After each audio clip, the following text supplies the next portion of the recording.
कहानी की शुरुआत में हम ड्रासा नाम की एक शार्प शूटर को देखते हैं जो पिछले कई घंटों से एक टनल में छुपी हुई है। दरअसल वह यहाँ अपने शिकार का इंतजार कर रही होती है। ड्रासा को पास के एयरपोर्ट पर एक गवर्नमेंट अफसर को मारने का टास्क दिया गया था। कुछ ही देर बाद रनवे पर एक प्लेन लैंड करता है। ड्रासा को जैसे ही अपना शिकार नजर आया उसने उसे कई किलोमीटर दूर से एक ही शॉट में खत्म कर दिया। ड्रासा अपना ये काम इतनी बारीकी से अंजाम देती है कि वहाँ पर मौजूद गार्ड्स को पता ही नहीं चलता कि गोली किसने और कहाँ से चलाई। मिशन कंप्लीट करने के बाद ड्रासा अपनी माँ की कब्र पर जाती है जहाँ उसका फादर पहले से ही मौजूद होता है। यहाँ हमें ड्रासा के बारे में एक और बात मालूम होती है कि जब भी वह किसी को अपनी राइफल से मारती है तो उस बुलेट के कवर को अपने पास रख लेती है और फिर वह इन बुलेट कवर्स को अपने पिता को सौंप देती है। दरअसल ड्रासा एक कॉन्ट्रैक्ट किलर थी, यानी वह पैसों के लिए लोगों को मारा करती थी और अब तक कई लोगों को मार चुकी थी। इसे लोगों को मारना तो बिल्कुल अच्छा नहीं लगता था, लेकिन अब यह काम उसका पेशा बन चुका था। इसलिए ड्रासा उन बुलेट्स के कवर्स को अपने फादर को पकड़ा देती, जिससे उसका दुख थोड़ा कम हो जाता। ड्रासा अपने पिता को बताती है कि मुझे एक और नया प्रोजेक्ट मिला है जो पूरे 1 साल तक चलेगा। शायद इस दौरान मैं आपसे मिल नहीं पाऊंगी। जिस पर ड्रासा के फादर जवाब देते हैं, तुम हर साल आती हो और मुझे कुछ गोलियों के कवर पकड़ा देती हो, मगर अगले साल ऐसा नहीं होगा। मेरा कैंसर का लास्ट स्टेज चल रहा है, मेरे पास अब ज्यादा वक्त नहीं बचा और अगर आने वाले दिनों में मेरी मौत नहीं हुई तो मैं खुद 14 फरवरी वैलेंटाइंस डे पर अपनी जिंदगी खत्म कर लूंगा, क्योंकि अब मेरे पास जीने की कोई वजह नहीं है। तुम्हारी माँ भी मर चुकी है और तुम भी अपने काम के चलते साल में 1-2 बार मुझसे मिलने आती हो, इसलिए हो सकता है ये हमारी आखिरी मुलाकात हो। ये सुनकर ड्रासा की आंखें भर आती हैं। अब यहाँ सीन शिफ्ट होता है और हम देखते हैं इस कहानी के दूसरे लीड कैरेक्टर लेवाई को। लेवाई की जिंदगी बिल्कुल भी ठीक नहीं चल रही थी। उसे अक्सर भयानक सपने आते थे और नींद उसकी आंखों से कोसों दूर चली जाती थी। एक रात जब उसकी आंख बुरे सपने से खुलती है तो लेवाई अपने घर से बाहर निकलकर समुद्र के किनारे पर आता है। यहाँ उसे थोड़ा बेहतर महसूस होता है और वह अपनी डायरी में कुछ लिखने लगता है। तभी लेवाई को अचानक उसके फोन पर एक मैसेज आता है। उस मैसेज में उसे एक एड्रेस दिया गया होता है जहाँ उसे जल्द से जल्द पहुंचने का कहा गया होता है। लेवाई बिना वक्त गंवाए एक मिलिट्री बेस पर पहुंचता है और वहां उसकी मुलाकात होती है एक लेडी ऑफिसर से जिसका नाम बार्तो है। बातचीत के दौरान हमें पता चलता है कि लेवाई कोई आम इंसान नहीं बल्कि एक आर्मी ऑफिसर था, लेकिन अब वह रिटायर हो चुका है और सिर्फ इतना ही नहीं, वह एक डेडली स्नाइपर भी रह चुका है। वह अब तक 200 से भी ज्यादा लोगों को स्नाइपिंग से मार चुका है। बार्तो लेवाई से कहती है, मैं तुम्हें एक मिशन पर भेजना चाहती हूँ क्योंकि तुम एक बहुत ही अच्छे स्नाइपर हो और ये सिर्फ तुम ही कर सकते हो। लेकिन मिशन पर भेजने से पहले बार्तो लेवाई से एक बहुत ही जरूरी सवाल पूछती है, अगर तुम इस मिशन पर गए तो क्या तुम्हें याद करने वाला पीछे कोई है? ये बात सुनकर लेवाई को कुछ अजीब लगने लगता है, लेकिन फिर वह जवाब देता है, नहीं, मेरा इस दुनिया में अब कोई भी अपना नहीं है। ये सुनकर वो लेडी लेवाई से कहती है, तुम तैयारी कर लो, कुछ घंटे बाद तुम्हें उस मिशन पर भेजा जाएगा और वहाँ तुम्हें 1 साल के लिए रहना है। इसके बाद लेवाई को बेहोश कर दिया जाता है और जब उसकी आंख खुलती है तो वह अपने आप को एक एरोप्लेन में पाता है। लेवाई कुछ समझ नहीं पाता कि आखिर उसे कहाँ ले जाया जा रहा है और उसे किस तरह का मिशन सौंपा गया है। इसलिए लेवाई वहाँ पर मौजूद एक सोल्जर से पूछता है, मुझे कहाँ ले जाया जा रहा है? लेकिन वह सोल्जर लेवाई की इस बात का कोई जवाब नहीं देता, बस इतना कहता है, अपना आईडी और वॉच हमें दे दो, ये सब तुम्हें तब वापस मिलेगा जब तुम्हारा मिशन पूरा हो जाएगा। थोड़ी देर बाद वो सोल्जर उसे बताता है, अब तुम्हारा प्लेन से उतरने का वक्त आ चुका है। कुछ ही मिनटों में हम नो फ्लाइंग जोन एरिया में एंटर करने वाले हैं। यहाँ से आगे जाने की हमें परमिशन नहीं है। बस वह सिर्फ इतना बताता है कि नीचे उतरने के बाद तुम्हें अकेले 32 किलोमीटर नॉर्थ की तरफ पैदल जाना होगा, तब तुम अपनी मिशन वाली जगह पर पहुंच जाओगे। लेकिन लेवाई के दिमाग में अब भी एक ही बात चल रही थी। वो फिर से उस सोल्जर से पूछता है, आखिर हम जा कहाँ रहे हैं? इस पर सोल्जर जवाब देता है, मुझे इस सवाल का जवाब देने का परमिशन नहीं है। मेरी वर्दी में एक माइक्रोफोन लगा हुआ है। अगर मैंने तुम्हें इस जगह के बारे में बताया तो मुझे नौकरी से निकाला जा सकता है या फिर मारा भी जा सकता है। यह बात सुनकर लेवाई के गले में सांसें अटक जाती हैं। इसके बाद उसे एक पैराशूट दिया जाता है और प्लेन का दरवाजा खुलते ही लेवाई कूद जाता है और सेफली लैंडिंग करता है। लेकिन असली गेम तो अब शुरू होता है। 32 किलोमीटर की दूरी उसे पैदल तय करनी थी। लेवाई को पैदल चलते चलते 2 दिन बीत जाते हैं और 2 दिनों का लंबा सफर तय करने के बाद फाइनली वो उस जगह पर पहुंच जाता है। वो देखता है कि ये एक बहुत ही सुनसान इलाका है जहां इंसान तो दूर बल्कि उससे परिंदे भी नहीं दिखाई देते। तभी उसकी मुलाकात जेडी नाम के एक आदमी से होती है। जेडी 1 साल तक यहाँ मिशन पर था, अब उसकी ड्यूटी खत्म हो चुकी है, इसलिए अब लेवाई उसकी जगह संभालेगा। जेडी लेवाई को एक वॉच टावर की तरफ ले जाता है। टावर के टॉप पर पहुंचने के बाद लेवाई को अब भी समझ नहीं आ रहा था कि उसे यहाँ क्या काम करना है। यही सवाल जब वो जेडी से पूछता है तो जेडी जवाब देता है, यहाँ एक बहुत ही गहरी खाई है जिसे गॉर्ज नाम दिया गया है। ये एक बहुत ही मिस्टीरियस और गहरी खाई है जिसके बॉटम तक आज तक कोई भी नहीं पहुंच पाया। तुम्हारा काम बहुत ही सिंपल है, तुम्हें इस खाई की पहरेदारी करनी है। इसके बाद वो लेवाई को यहाँ के स्ट्रिक्ट रूल्स बताता है। वह कहता है, तुम यहाँ से बाहर महीने में एक ही बार हेडक्वार्टर फोन कर सकते हो, चाहे कुछ भी हो जाए। तुम बाहर की दुनिया से जुड़ने की उम्मीद मत रखना। ये टावर, जिसे हम वेस्ट टावर कहते हैं, इसके ठीक सामने ईस्ट टावर है, वह रशिया का है। वहाँ भी एक गार्ड अपनी ड्यूटी निभा रहा है, लेकिन तुम दोनों के बीच कोई भी कॉन्टैक्ट अलाउ नहीं है। तुम्हें सिर्फ अपनी ड्यूटी पर ध्यान देना है और हाँ, आने वाले खतरे के लिए हर वक्त तैयार रहना, क्योंकि यहाँ तुम पर किसी भी वक्त हमला किया जा सकता है। यहाँ ऑटोमेटिक गन्स और नीचे ढेर सारे लैंड माइन्स लगाए हुए हैं। अगर ऑटोमेटिक गन्स में गोलियां खत्म हो जाए तो उसे हमेशा रिलोड रखना, क्योंकि हमले के दौरान ऑटोमेटिक गन्स तुम्हारी बहुत काम आएगी। और आखिरी बात, अगर तुम्हें कभी भी यहाँ तेज सायरन की आवाज सुनाई देने लगे तो तुम बिना सोचे समझे यहाँ से भाग जाना। जेडी कहता है, मुझे भी नहीं पता कि ऐसा क्यों बोला गया है, लेकिन मुझे जो पिछले ड्यूटी वर्कर ने बताया था वही मैं तुम्हें बता रहा हूँ। लेवाई उसकी सारी बातें अच्छी तरह से सुन लेता है, पर उसका सवाल एक ही था। वह पूछता है, आखिर यहाँ ऐसा क्या है जिसके लिए इतनी स्ट्रिक्ट सिक्योरिटी लगाई गई है? तभी जेडी एक ग्रेनेड निकालता है और इस ग्रेनेड को उस गहरी खाई में फेंक देता है। ग्रेनेड जैसे ही खाई की गहराइयों में धमाका करता है, वहाँ से एक अजीब भयानक आवाज गूंजने लगती है। वो आवाज किसी इंसान की बिल्कुल भी नहीं थी, वो किसी ऐसी चीज की थी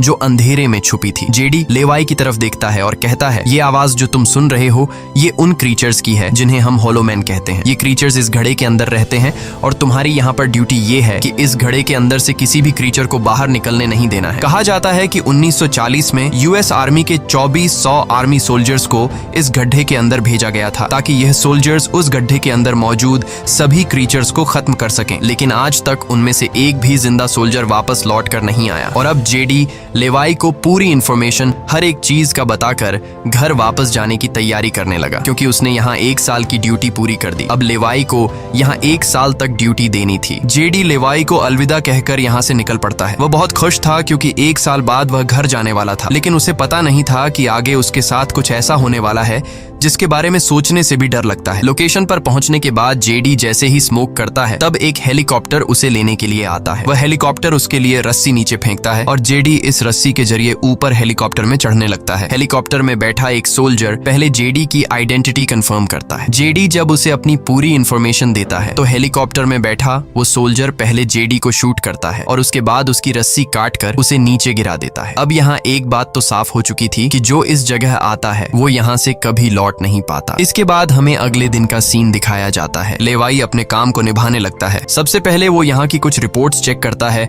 और जिन ऑटोमेटिक गन्स में गोलियां खत्म होती हैं उन्हें रीलोड करता है। इसी तरह से दिन गुजरते हैं और फिर 1 महीना। अब लेवाई को ये जगह बोरिंग फील होने लगी। वो सोचता है कि क्या 1 साल तक यहाँ बस अकेले ही रहना है, न किसी से बातचीत और न ही कोई एंटरटेनमेंट। इसीलिए टाइम पास करने के लिए वो अलमारी में रखी किताबें पढ़ने का सोचता है। जब वो अलमारी से किताबें निकालता है तो अचानक उसकी नजर अलमारी के पीछे की दीवार पर पड़ती है। उस दीवार पर कुछ नोट्स लिखे होते हैं। ये उन सभी लोगों के नोट्स थे जो इससे पहले इस टावर में अपनी ड्यूटी कर चुके थे। हर नोट में डर, अकेलापन और होलोमैन के खतरों का जिक्र था। एक दिन लेवाई को वेस्ट टावर से मशीन चलने की आवाज आती है। लेवाई जल्दी से अपने टेलीस्कोप से दूर से ईस्ट टावर को देखने की कोशिश करता है और तभी उसे एक लड़की दिखाई देती है और ये लड़की कोई और नहीं बल्कि ड्रासा होती है, जो कि उसकी अच्छी स्नाइपिंग की वजह से उसे इस टावर पर ड्यूटी दे दी गई थी। ड्रासा की खूबसूरती देखते ही लेवाई की नजरें उस पर जम जाती हैं, लेकिन लेवाई उससे बात नहीं कर पाता क्योंकि ऐसा करना रूल्स की खिलाफ वर्जी थी और ड्रासा को भी वेस्ट टावर में बैठे लेवाई के बारे में पता चल चुका था। अब इसी तरह से दिन गुजरते हैं और ये दोनों सोचते हैं कि क्या हमें एक दूसरे से बात करनी चाहिए या नहीं। कुछ दिन बाद ड्रासा का जन्मदिन आता है। अकेलेपन में घिरी हुई ड्रासा को लगता है कि उसे किसी से बात करनी चाहिए। वो लेवाई से बात करने की कोशिश करती है। ड्रासा एक व्हाइट बोर्ड के जरिए लेवाई से पूछती है, तुम्हारा नाम क्या है? इस पर लेवाई को रूल्स याद आते हुए कहता है कि नाम बताना अलाउड नहीं है, लेकिन ड्रासा मुस्कुराते हुए अपना नाम बताती है, मेरा नाम ड्रासा है। लेवाई भी ज्यादा न सोचते हुए अपना नाम बता देता है। ड्रासा बताती है कि आज मेरा बर्थडे है और ड्रासा अपने बर्थडे को सेलिब्रेट करते हुए डांस करने लगती है। ड्रासा लेवाई से पूछती है, क्या तुम्हें डांस करना आता है? लेवाई बताता है, नहीं, मुझे डांस करना बिल्कुल भी नहीं आता। जिस पर ड्रासा पूछती है, तो फिर तुम्हें क्या करना आता है? लेवाई जवाब देते हुए बोर्ड पर लिखता है, मैं शूटिंग थोड़ी बहुत अच्छी कर लेता हूँ। यहाँ ट्रासा उसकी शूटिंग स्किल्स चेक करने के लिए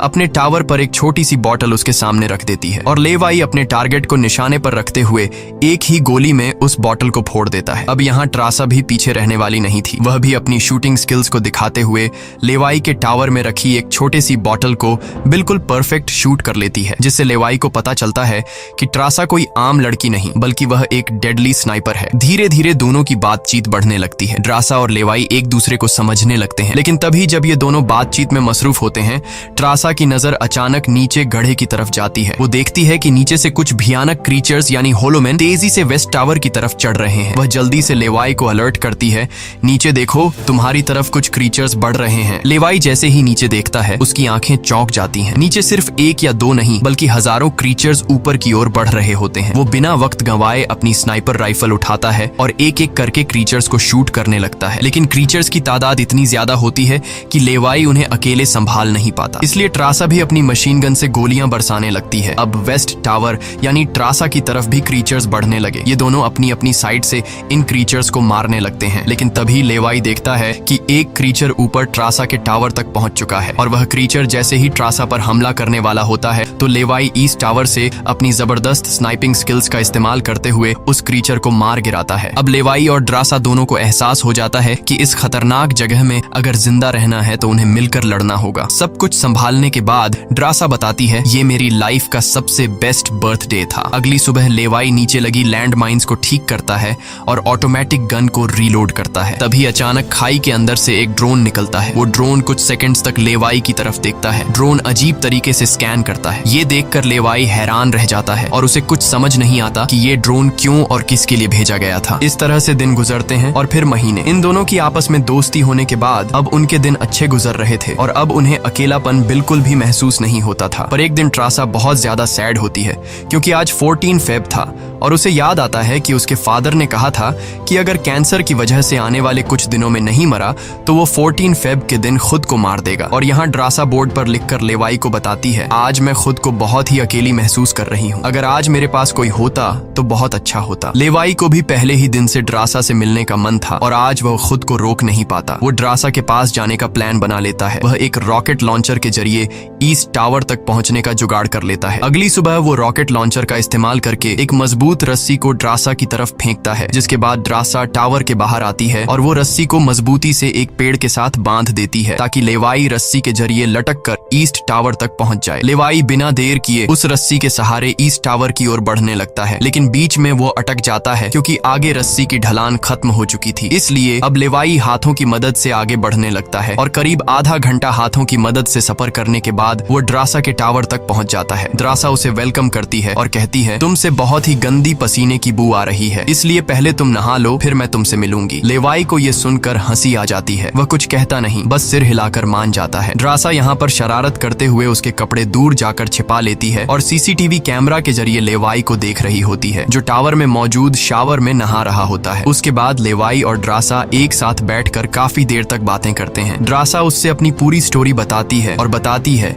कि अब इस दुनिया में मेरा कोई नहीं रहा, सिर्फ मेरे फादर जिंदा बचे थे, पर कल के दिन उसने भी खुद को मार दिया होगा। यहाँ लेवाई भी ट्रासा को रात में आने वाले भयानक सपने और अपने उन दिनों के किस्से सुनाता है जब वो यूएस आर्मी में था। इस तरह से बातें करते करते रात हो जाती है। ट्रासा यहाँ एक सॉफ्ट म्यूजिक लगा लेती है। ये दोनों म्यूजिक की धुन पर डांस करने लगते हैं। इसी डांस के दौरान वो एक दूसरे के करीब आने लगते हैं और उनके बीच रोमांस होने लगता है। कुछ देर बाद लेवाई ट्रासा की तरफ देखकर एक मुस्कान के साथ कहता है, मैंने तुम्हारे लिए एक शायरी लिखी है, जब हम यहाँ से निकलेंगे तभी मैं तुम्हें वो शायरी दूंगा। अगले दिन लेवाई को वापस अपने वेस्ट टावर लौटना था। वह ट्रासा को अलविदा कहता है और रस्सी के सहारे वेस्ट टावर की तरफ चलना शुरू कर देता है। ट्रासा भी उसे जाते हुए देखती रहती है, लेकिन तभी हम देखते हैं कि कुछ क्रीचर्स ऊपर टावर की तरफ बढ़ रहे हैं, जिनमें से एक क्रीचर वहां लगे लैंड माइन से टकरा जाता है और एक जोरदार धमाका होता है। लैंड माइन के फटने से जो उसके लोहे के पार्ट्स हवा में उड़ जाते हैं, उनमें से एक पार्ट रस्सी से टकरा जाता है, जिससे रस्सी टूट जाती है और वह तेजी से उस खाई में गिर जाता है। है। लेवाई को गिरते देखकर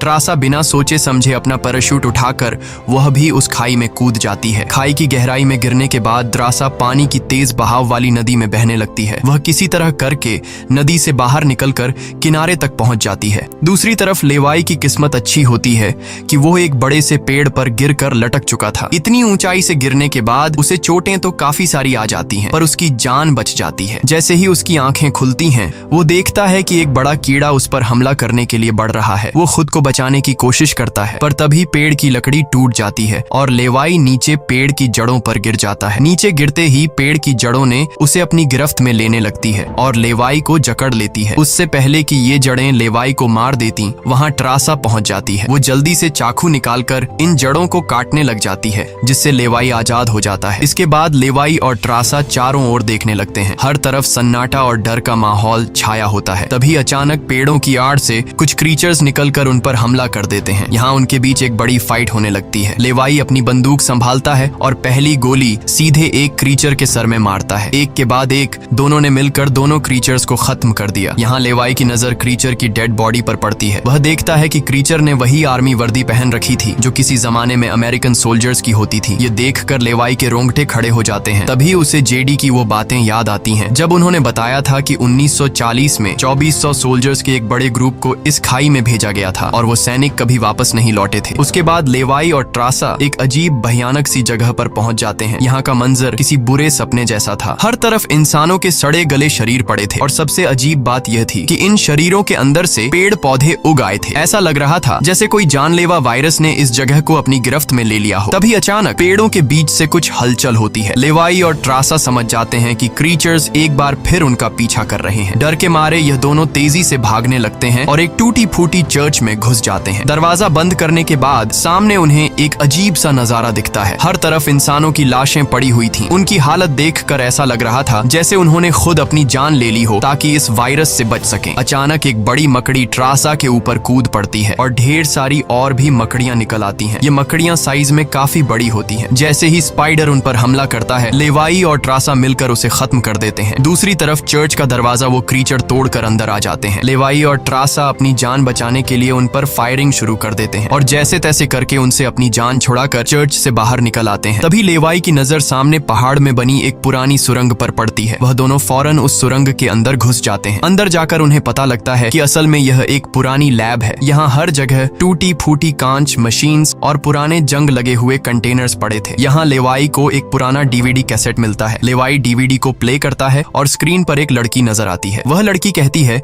कि हम लोग यहाँ एक सीक्रेट केमिकल मिसाइल प्रोजेक्ट पर काम कर रहे थे। हमारे साथ सैकड़ों साइंटिस्ट थे, पर एक दिन यहाँ भूकंप आया। भूकंप के तेज झटके से मिसाइल की केमिकल लीक हो गई। जहरीला केमिकल हवा में मिलने लगा। कुछ ही घंटों में लोग वायरस से इन्फेक्ट होने लगे। वह लड़की अपना पेट दिखाते हुए बताती है कि मैं भी इन्फेक्टेड हूँ। हालांकि हमने मिलिट्री को सब कुछ बताया। हमने उनसे कहा कि इस पूरे इलाके को बॉम्बिंग करके तबाह कर दिया जाए ताकि इन्फेक्शन और फैल न सके, लेकिन उन्होंने हमारी बात नहीं सुनी। इस वीडियो को देखने के बाद लेवाई को वहाँ एक नए जमाने का कंप्यूटर मिलता है। लेवाई को समझ नहीं आता कि इस जगह में आज के दौर का कंप्यूटर कैसे रखा गया है। लेवाई उसे ऑन करता है और उसमें मौजूद जानकारी को देखकर एकदम सुन रह जाता है। उसे डार्क लेक नाम की एक कंपनी के बारे में पता चलता है जो पैरामिलिट्री बनाने का काम करती है। ये कंपनी यहाँ से इन्फेक्टेड लोगों के सैंपल्स इकट्ठा करके अपने कंट्री के सोल्जर्स को सुपर सोल्जर्स में कन्वर्ट करने के लिए उन पर एक्सपेरिमेंट करती है। यही वजह है कि कोई भी देश इस जगह को मिटाना नहीं चाहता। इसके अलावा लेवाई को यह भी पता चलता है कि यह जो खाई है, यहाँ पर एक बहुत ही बड़ा मिसाइल है जिसकी एक्टिवेशन पर जब वो फटेगा तो 4.2 किलोमीटर की लंबाई में सब कुछ मिटा देगा। लेवाई और ट्रासा ये सारा राज समझ जाते हैं। उन्हें पता चल जाता है कि जिस लेडी बार्तो ने उन्हें यहाँ भेजा था वही इस जगह की ओनर है और वो इस जगह का गलत इस्तेमाल कर रही है। और इस जगह को सीक्रेट रखने के लिए लेडी बार्तो हमेशा ऐसे इंसान को यहाँ पर ड्यूटी के लिए चुनती थी जिसका पीछे कोई पूछने वाला नहीं हो, और उस इंसान को यहाँ साल भर ड्यूटी करने के बाद मार दिया जाता, जिस तरह से जेडी को मार दिया गया था ताकि वो बाहर आकर दुनिया को इस जगह के बारे में नहीं बता सके। ये सब जानने के बाद जैसे ही ये दोनों वहाँ से निकलते हैं, तभी एक घुड़सवार क्रीचर ट्रासा को रस्सी से जकड़कर अपने साथ ले जाता है। लेवाई ट्रासा की तलाश में यहाँ वहाँ भटकता है, लेकिन उसे ट्रासा कहीं दिखाई नहीं दे रही थी। तभी लेवाई एक ऐसी जगह पर पहुंचता है जहाँ एक बड़ी मिसाइल रखी हुई थी। ये वही मिसाइल थी जिसके बारे में डार्क लेक कंपनी के कंप्यूटर से लेवाई को जानकारी मिली थी। लेवाई को सब कुछ साफ समझ आ चुका था। असल में वॉच टावर में पहले रह चुके लोग जब यह कहते थे कि अगर सायरन की आवाज सुनाई दे तो जितनी जल्दी हो सके यहाँ से भाग जाना चाहिए, वो दरअसल इस मिसाइल की ही बात कर रहे थे। दूसरी तरफ ट्रासा अब उस क्रीचर के कब्जे में थी। ट्रासा खुद को छुड़ाने की कोशिश करती है और जैसे तैसे करके वो खुद को छुड़ा लेती है। आजाद होते ही ट्रासा और क्रीचर के बीच फाइट छिड़ जाती है। लेवाई भी ट्रासा को ढूंढते ढूंढते वहां पहुंच जाता है और वह भी फौरन क्रीचर पर हमला कर देता है